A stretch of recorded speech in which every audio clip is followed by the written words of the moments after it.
Okay, so I first want to thank for the organizer for organizing this wonderful conference and for inviting me, giving me this opportunity to speak here.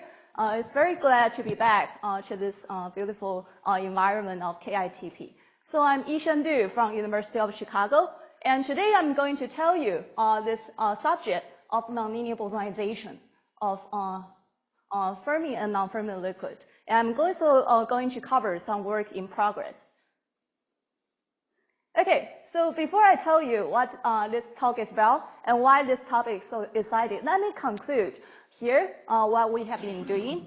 So the major subject that we are considering is this Fermi surface here, illustrate here.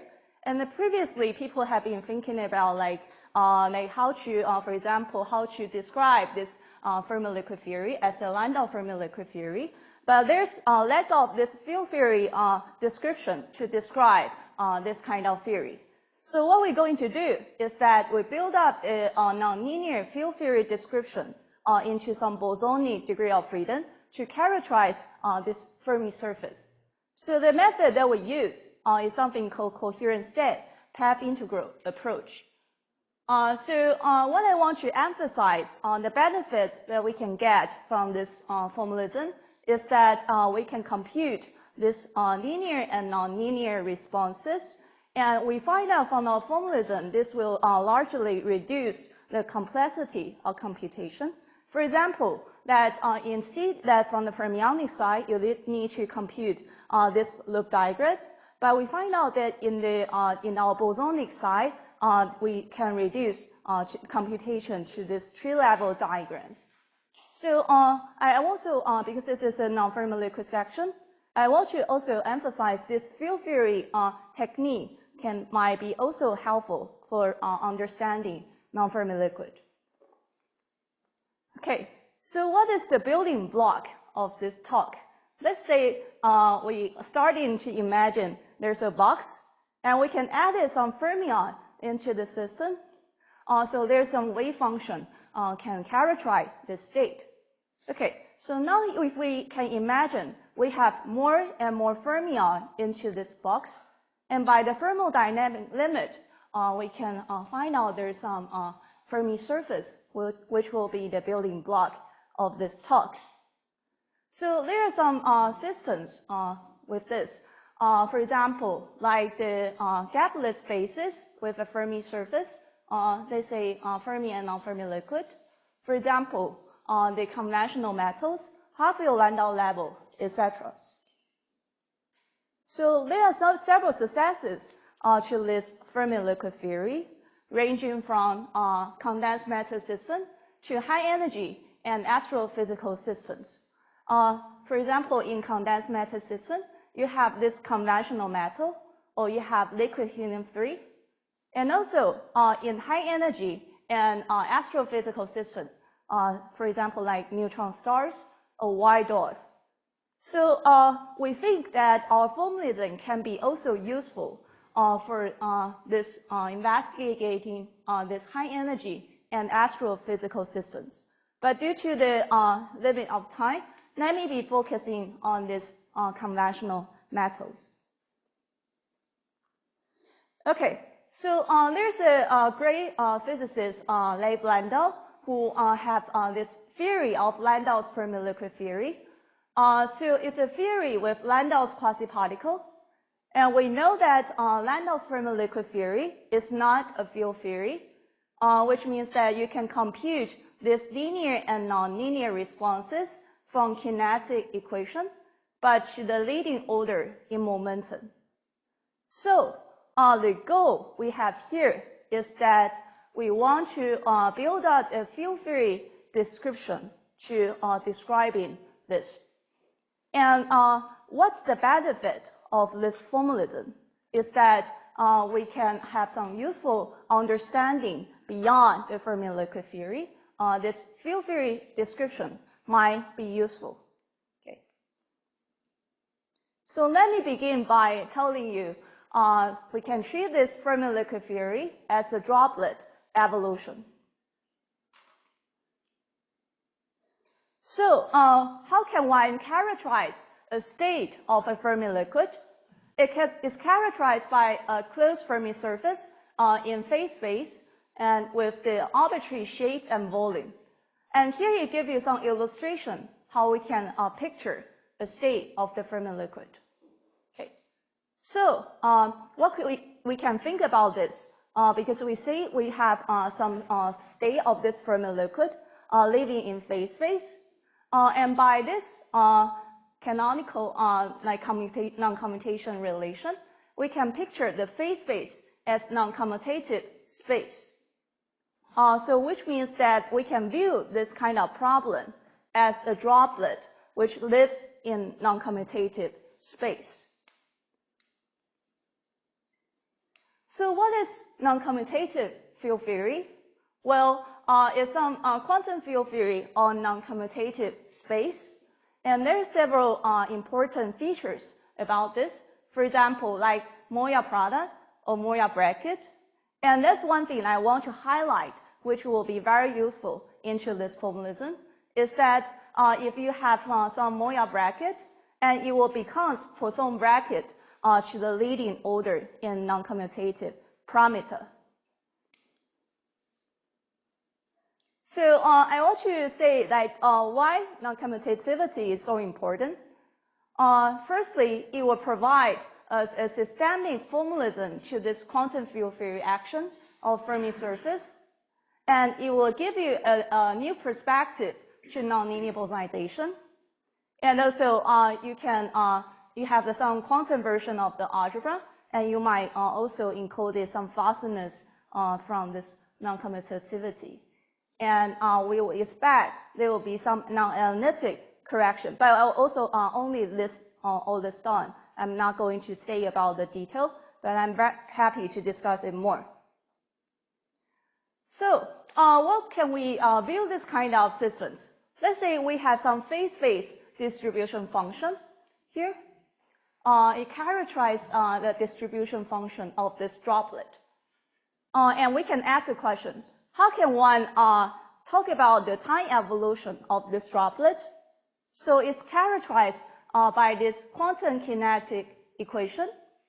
And in the semi-classical approximation, this will become, we can think about it as some droplet under time evolution. So which means that in the semi-classical approximation, there's this kind of droplet distribution function. Inside the Fermi surface is 1, and outside of that is 0. And this condition will be preserved on the time evolution. So in this semi-classical approximation, we can think about this droplet of the phase space on the time evolution and characterized by this well-known kinetic equation. And how can one view this kind of problem? Let's say we have a single particle living in phase space. So the time evolution of this single particle is governed by this Hamiltonian evolution. So we can view this kind of problem as a group of particles living in this phase space and governed by under some canonical transformation. So the dynamic of this droplet, we can view this as we have some phase space volume, and which will be preserved on the time evolution, and where we have the phase space volume can be defined like this way under semi-classical approximation.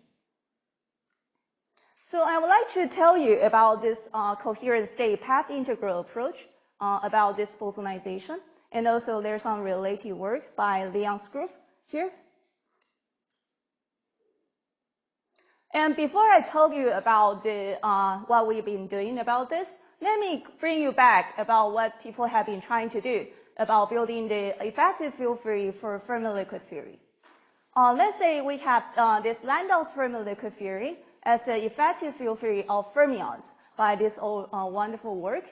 And in that kind of work, we need to divide the Fermi surface into some patches. But we might wonder, there's some unnatural cancellation between the diagram in perturbation theory. For example, if you want to compute these nonlinear responses, there's some natural canceling between the diagrams. So this will give us another motivation why we want to study bosonization. So for example, we can have the fermion, which is dual to bosons in 1+1 dimension. And this topic is also investigating into higher dimensional bosonization topic, where in that kind of formalism, they have this chiral boson at each point on the Fermi surfaces. So what we want to do here is we want to formulating a general formalism for some effective field theory action here. Okay, so what we're going to do is that we have some coherent state. We view it as the formation of the droplet. And the coherent state can be characterized into this form, where we have some fermion bilinear as a particle-hole pair as the generator into this kind of system. And we have Lie algebra as the Moyal algebra, or it has another name of W infinity algebra in some cases.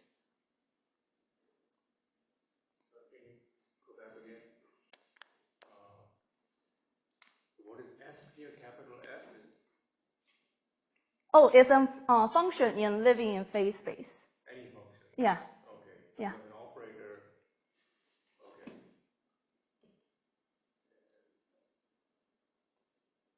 So the Lie algebra of the XF and XG. So that's an identity one can prove?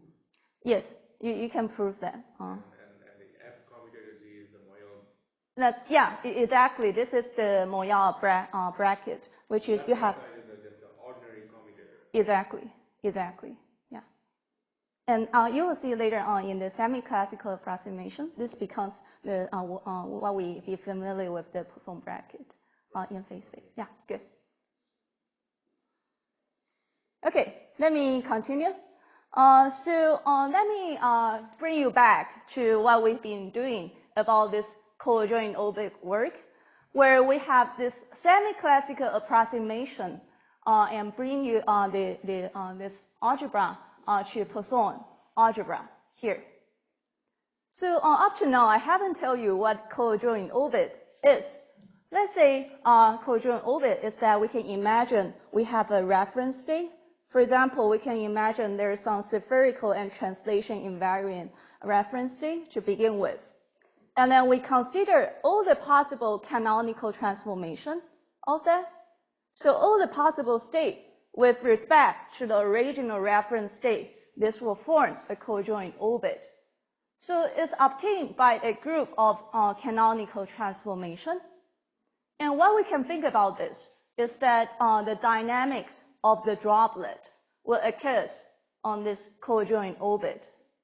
And also a state, Fermi surface state, will be a point on this co-adjoint orbit.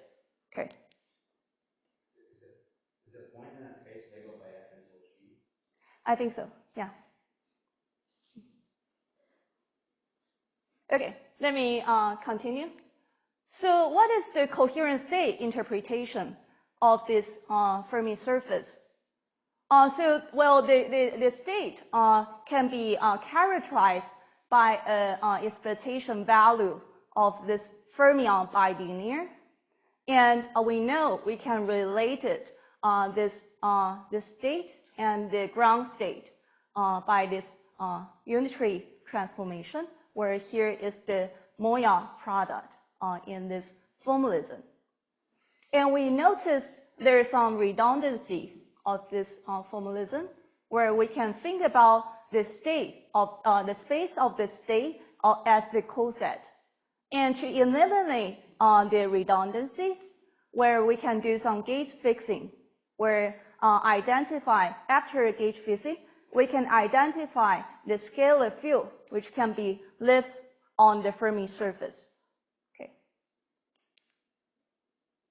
And also in the semi-classical approximation, this will go back to what we have been doing in this cojoint orbit formalism.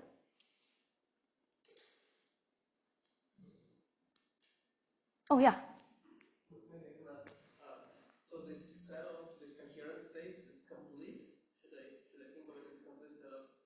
Yes, I think you can think about it as a quantum version, because previously in our this cojoint orbit method, we tried to formulate a quantum field theory to characterize this Fermi surface. So, but what we have been doing that in that direction is that we have some semi-classical approximation. So now we have we can imagine there is some quantum version of that, some corrections that we should expect to see. Yeah. I think I'm asking a more Yeah. basic question. So this coherent state part, does that provide a complete basis? I think so. Yes. Yes. Thank you. Okay. Well, it can't account for, like, Fermi surface to be single valued or not? You mean the single Fermi operator? That's what you're trying to ask? I'm saying, so there's some phi which describes the shape of the deformation of the shape of the Fermi surface. Yes. Yes. So if it has like a bubble or some, can that, it's not allowed. Yeah, it's a low energy architecture. Yeah, low energy. Low energy. Yes, in that sense, it's. But I think in a more basic step where it depends not on theta but less on x and k, right? Phi was initially a function of x and k.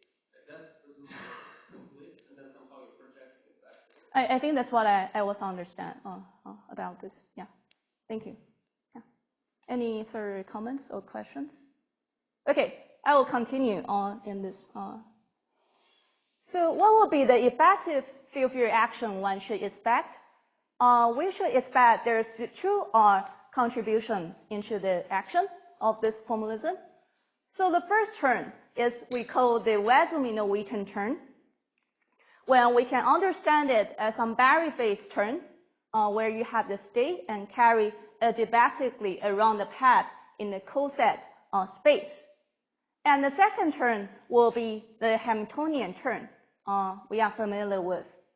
And we know that as an effective field theory, and one can write down also other terms encoded into this formalism.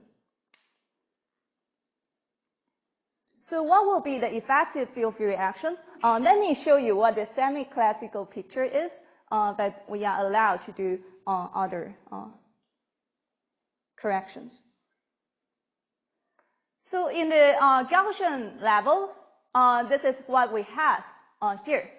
So this is something we did look very familiar with, where we have recovers all the multidimensional bosonization action in the previous work, and where we can think about there are some chiral bosons and live on the Fermi surface in this picture, because we don't see there's a nearby boson interact with each other through this level, and where we can also recovers this density operator into this level. N is a fixed field system.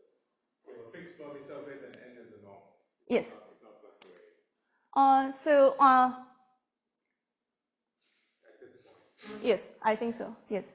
For every configuration of Fermi surface. No, there's just one reference Fermi surface with a fixed N, And then yeah. phi is the fluctuating. Oh, I see. And the fluctuation of the reference yeah, surface. thank you. So I will also want to emphasize that our formalism here is all through this spherical shape into this. But it will depend on the shape that you choose. Yeah, good. Okay, so what's the nonlinear corrections into this formalism? Before I tell you more about this, let me emphasize where does the nonlinearities will comes from. So it actually comes from two parts. And firstly, is from this geometry of the Fermi surface. There's some interesting term I want to emphasize. It's a 1 over PF, where PF is the Fermi momentum. And we can think about it as some Fermi surface curvature. And another term here the N theta is what Subir was tell us well, and we have the unit vector along the radial direction of this Fermi surface. So this will tell you something like the extrinsic curvature. And another interesting term I want to say here is that we have this derivative of theta of phi, where we can think about this theta as some continuous variable. And another corrections into this formalism is that we have some dispersion nonlinearities from the Hamiltonian part of the action. So there will be something I want to emphasize that we can use on this approach to compute, benefit us for something. So we find out that we actually, when we computing like the nonlinear responses, for example, like density three-point correlation function or current correlation function, etc., we can find out that the this one loop diagram that we usually compute from the fermionic side will be reduced to this tree-level diagram in the bosonic side. And this will largely reduce the calculation of our formalism. For example, let me give you some flavor of that. The literature of this fermionic computation is like 50 or more pages, and our paper is just part of the 50 pages. So you can see that how this reduce the complexity. And we are excited to find out that there's some matching between the two calculation of this two sides. And also, we find out that this will also connect it to the result we have in the kinetic theory, because we know that from the kinetic theory, we can also compute this nonlinear responses. So the three approaches of computation will actually match to each other. Okay, and we also find out this also applies to the 1 plus 1D case. Okay. Yeah, sure. So if I think of like you know, I have a 2D Fermi, well, I have a 1D Fermi surface, and I take a slice through it, that looks like a 1 plus 1 chiral boson. Exactly. So are you also approximating like when we should chiral bosons by linear dispersion, or you go beyond linear dispersion? Okay, so this is a very good question. So I should say linear dispersion of the yeah. fermions that So actually, if you want to see these nonlinearities, that you need to have this dispersion to be nonlinear. Here, it's from the Hamiltonian part. Yeah. Okay, so you can account for beyond linear expansion of the fermionic. Yes. Dispersion? Yes.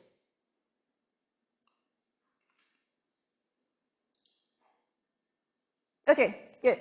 So let me continue in this slides. So now I'm going to ask a question. So how can we switching on the gauge field into this formalism and to connect our formalism to non-Fermi liquid? So how can one couple the gauge field? So starting from gauging, we can couple the gauge field of phase space. So we can think about there's some gauge transformation, which is a subgroup of canonical transformation. And because previously we have been thinking about this phase space as non-commutative space, so we can think about there's some non-commutative gauge field, and the gauge transformation of this is non-abelian. So there's some open questions about this. How to switching on the electromagnetic field in the presence of the barrier connections.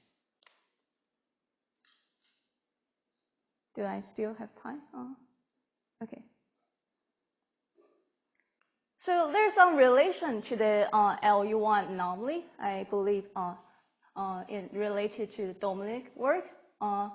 there's some emergent LU1 anomaly where you have the emergent loop group symmetry with Toku anomaly and coupled to the background field. And it's written down by Els, Forgren, and Santo back to 20. So we realized that in our formalism, we find out we have, if we do the linearized approximation to our coherent wall identity for this canonical transformation in phase space, this will recover this LU1 anomaly. So up to now, I've been mainly telling you about the Fermi liquid picture. And we will, because from the beginning of the talk, I've been telling you this field theory formalism might be very useful for understanding better about the non-Fermi liquid. So the non-Fermi liquid, a strange metal, there's some experimental side where we can understand it by, for example, like the high Tc superconductor, strange metal or cuprate. It's with the Fermi surface, but the thermodynamics and transport is not like the Fermi liquid. And how can we understand from the theory side? Let's say we have some Fermi surface and we couple to the critical boson or gauge fields into this setup. So there are several attempts we have been trying to understand our formalism into this non-Fermi liquid. So let me just show you one of them here, where we can couple the bosonide effective field-free action to some gauge field. And we find out that in this tree level, we find out that the magnetic field is Landau damp. And where we can try to think about more beyond this tree level computation. It's also some related work is computed by, is formulated by Subir and Max, and Holder and Messner in this kind of consideration. So let me emphasize how we think that this kind of formalism might be useful to understand better about this. For example, I have been telling you that we can reduce the computation of this loop diagram into some tree-level diagram, and which turns out it can be very useful. For example, like we can think about some effective vertices here, and it will be reduce the computation for understanding better about this. Okay. So let me make some conclusion about this work. We have been find out there's some coherent state approach where we have a systemic formalism for understanding, building up a nonlinear effective action of this Fermi surface. And we can think about the state of the Fermi surface as a droplet which lives on non-commutative space. So the Lie algebra of this formalism can be thinking about as Moyar algebra. And in the semi-classical approximation, this will all become Poisson algebra. And we also formulated there's a nonlinear bosonization at arbitrary dimensions, where we can emphasize the useful tools for reproducing the linear and nonlinear responses. Okay, so let me show you some ongoing work and wish list I've been thinking about. Firstly, is that the connection understand better about this non-Fermi liquid theory for coupling to the critical boson or gauge fields. Another part is that because up to the previous result and paper we have been emphasizing the semi-classical approximation where we can understand all the formalism by this phase-space Poisson bracket.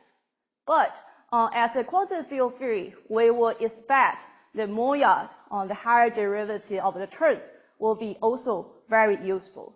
So there's an, I think there's an important to look at further on about this Moyard bracket generalization where you can probably encode the 2K physics or BCS or some non-analytic correction into this formalism. Or you can also add in disorder. And there are more topics to think about. So thank you very much.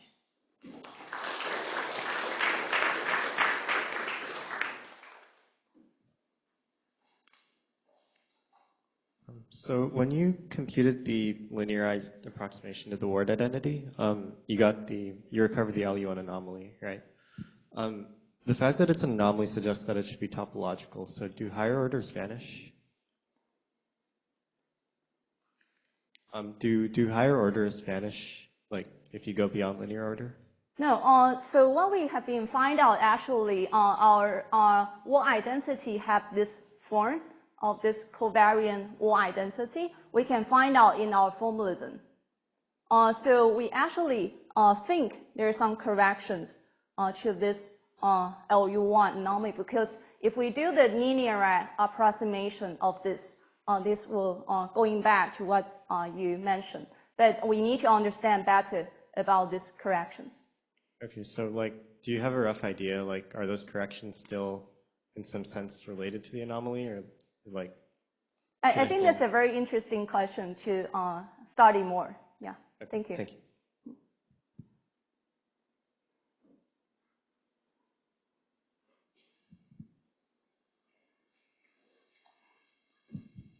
Your statement about the cancellation of all sorts of horrible diagrams which are reproduced at tree-level linear bosonization reminds me of the statement in 1+1D, in the Luttinger model, of the RPA being exact, and that being a pedestrian way to understand why bosonization in 1+1D works.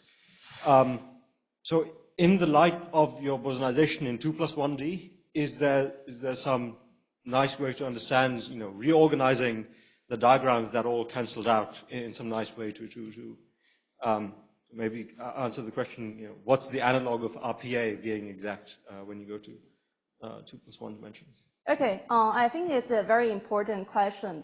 Like what I mentioned here, actually, the reason that we want to formulate in this kind of, okay, then let me just say by words. So you can use the, for example, like if you compute like from the scaling behavior, actually from our formalism, you can be very natural to see the canceling without actually doing the calculation. So that's something I want to emphasize, that the benefit are from our approach. So yeah, because you don't need to go to this calculation that complex, difficult calculation, and see that like what you mentioned. Yeah, thank you.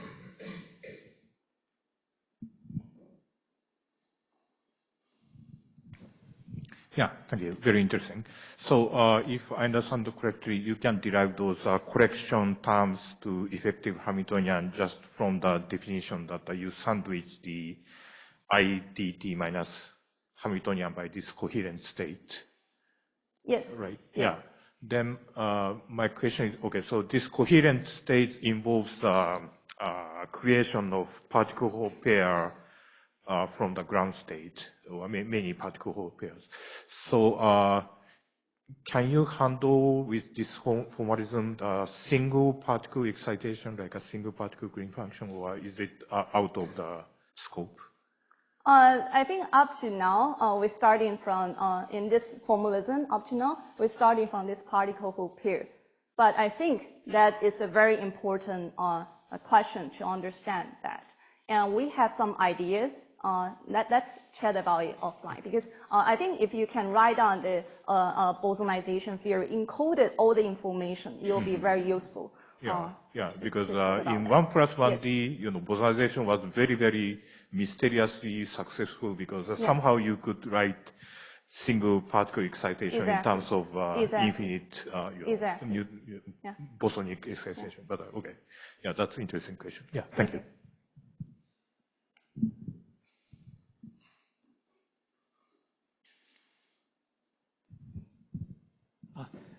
Can you write the fermion operator in terms of those bosons? I think it's a related question. The same question? So thank you for I see. emphasizing again its importance. Yeah, thank you. Yeah, I think so in 1D, so I'm saying the same thing, but so in 1D, so we can represent the fermion operator as an vertex operator. So I wonder whether similar relation exists in your formulation. Yeah, we believe there's a solution of that. Yeah, thank you. It's a very interesting, important question. Thank you.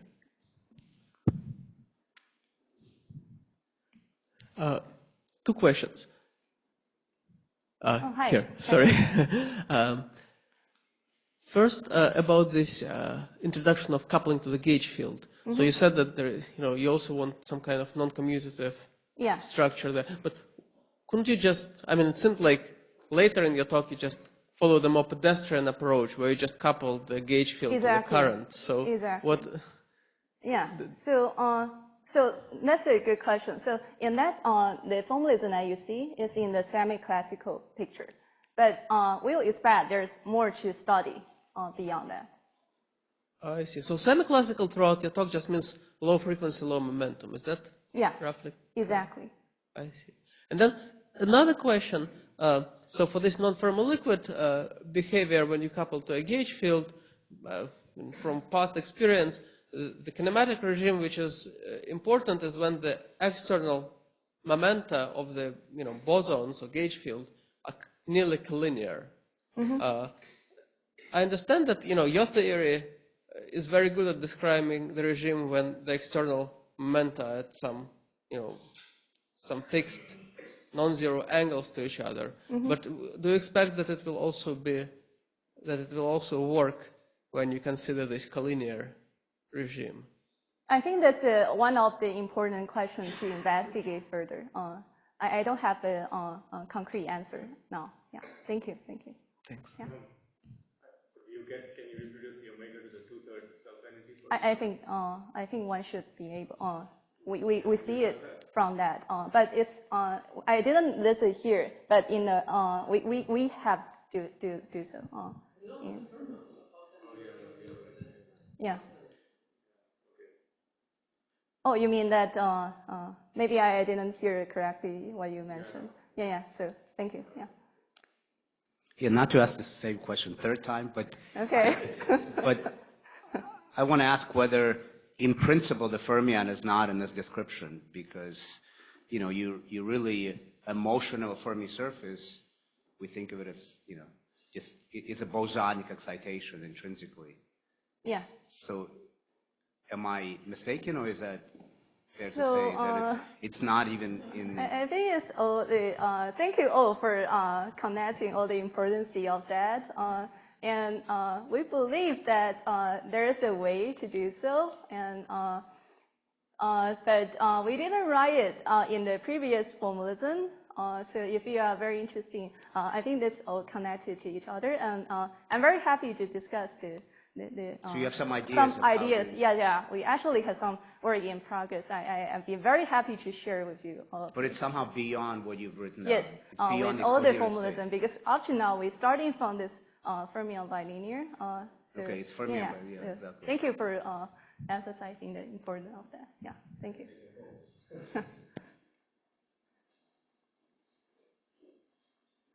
So is your theory of the non-interacting Fermi surface some kind of fixed point under RG? That one, I think we have some work in progress to do that investigation further. But I was mainly in this talk show you some part of the result. Yeah. So in principle, do you expect to be able to argue that non-forward scattering is irrelevant? And so I think that's some future work we can do. Yeah. Thank you. Okay, I think I have a much simpler question. So in the bosonized action, what is the global symmetry? So LU1 is not a symmetry of that action, right? So what is the maximal global symmetry? Okay, so if you think about this in the Gaussian regime, I think this reduced to what you I want the full nonlinear. So nonlinear, is it true that it just only has the UV symmetries, or does it have some emergent symmetries that's bigger than the UV symmetries? I think in this formalism that what we've been thinking about here is some in the Okay, so actually, what we've been trying to do up to now is all in the semi-classical level. I don't know where the slides are, but the action that we investigate completely is all in the semi-classical level up to now. Yeah, so. But by semi-classical, you just mean the Gaussian? I thought you did some non-Gaussian. nonlinear theory. Right. We all have the this semi-classical limit where you can characterize by this long wavelength limit. Yeah. Which means no more L, you just do bosonization. Yes, exactly. Up to this level, but I think there will be very interesting question to investigate beyond that, but we don't have a very good answer to that. Yeah. But even if you stay within the semi-classical regime, if you consider this nonlinear action, is it true that the LU1 symmetry is completely broken and you're only left with a U1? Or is there a larger symmetry? That one, I think we need to study further. Yeah. But Okay. up to now, what we have is that it goes back to the LU1 in the linearized level. Yeah.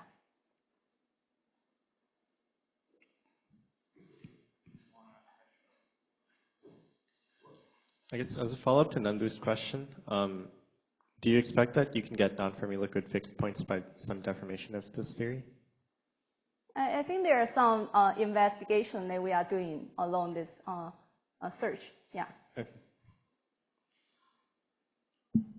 So I have two questions. So the first, do you have a well-defined measure for the path integration of those bosonic variables? Oh, sorry, Do you have a well-defined measure for if you want to do the path integration for phi, for example? Do you know what the measure is?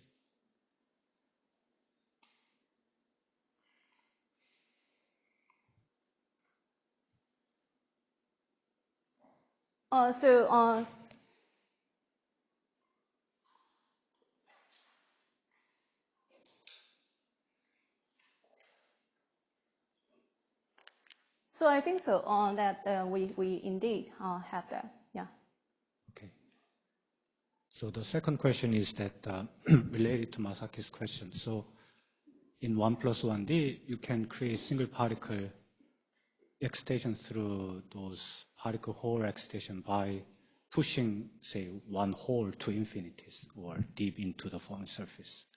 So maybe you can do the similar thing if you have, say, chiral Fermi surface. I don't know whether you have considered. I think this formalism will work in all the dimensions that you can investigate. So I believe there's we can also do 1+1D into this formalism for sure. Yeah. So in the closed Fermi surface, you have both right mover and left mover with finite momentum distance. So therefore, it's hard to create just a single particle without making the hole visible within the theory. But if you have a chiral Fermi surface, you have only one side of the Fermi surface. So then maybe by creating lots of particle excitation, you can push the hole deep into the Fermi sea, like in 1+1D. Single particle excitation. Right? I think one can think about that, but I don't have a very well picture in mind. Yeah. Okay. Yeah.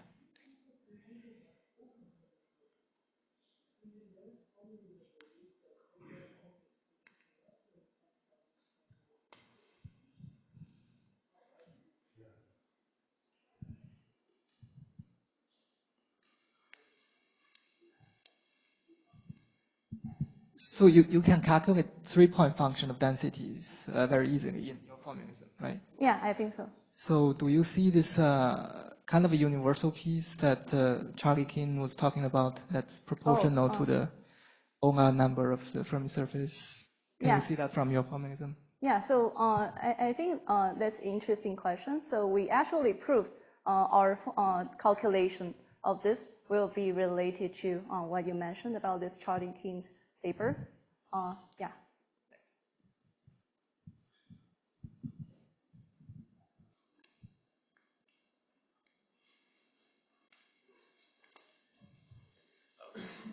one more question. So if you act with the BCS interaction on one of these coherent phi states, I mean, does it return to one of these coherent states, or you somehow need to enlarge your basis of?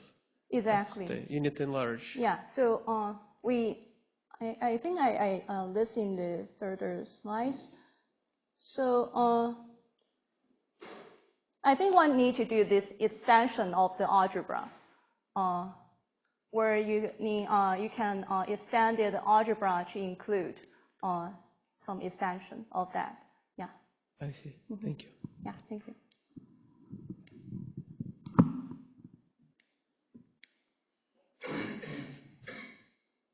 Is there anyone else? I mean, I might ask a question. Have you managed to get a correction to z equals 3 in the non-Fermi liquid? I think that's one of the near future goal that we want to do. Yeah. Okay. Thank you. Yeah. Thank you. Let's thank Yi-Hsien again. Thank you.